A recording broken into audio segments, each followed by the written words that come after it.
Another program that I worked on learning during my sabbatical is Adobe Captivate 6.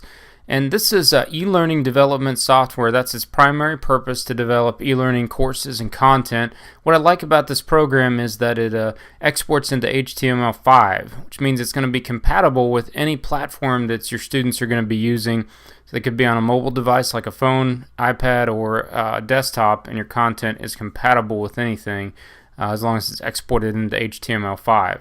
So this is Adobe's website, and then there's a showcase at the top that gives some pretty interesting examples of professional quality e-learning development. So I want to give you a quick overview of the program.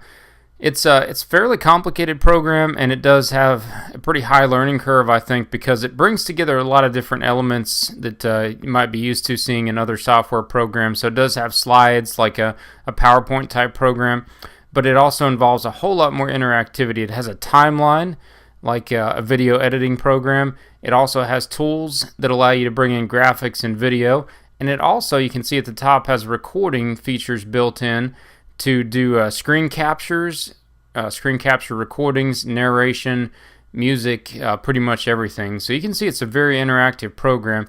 So what I like about it, again, I mentioned before, is when you export or preview, you can look at it in HTML5 and you can export it into HTML5. So this is just a really quick example to show you how the program works, what it can do. So I did a preview here. This is just displaying in a browser. When I click play, here's a typical slide. Now this slide could have animation, voiceover, video, anything you want it to have. Then you continue on. So a student would get some content, continue on. Okay, this launches into a software demonstration.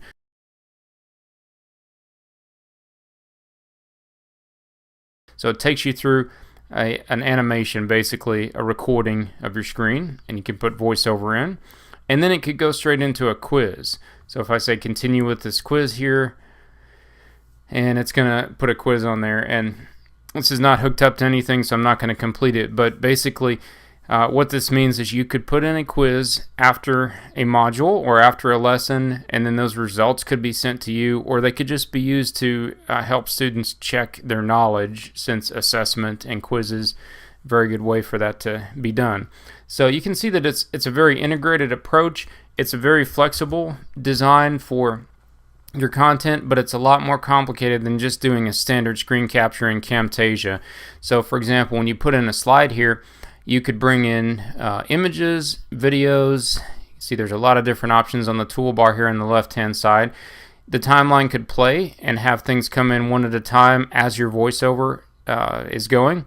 Then you can stop the timeline wherever you want. You could put a button to continue when the student is ready down the same timeline, or continue to the next slide, which would be like a whole new topic, or into a video or an animation of some kind. And then the quizzes are built in. So if I scroll down here on my film strip, is what they call it, you can see I've got the quizzes, and then I can do my editing with that right in my display window.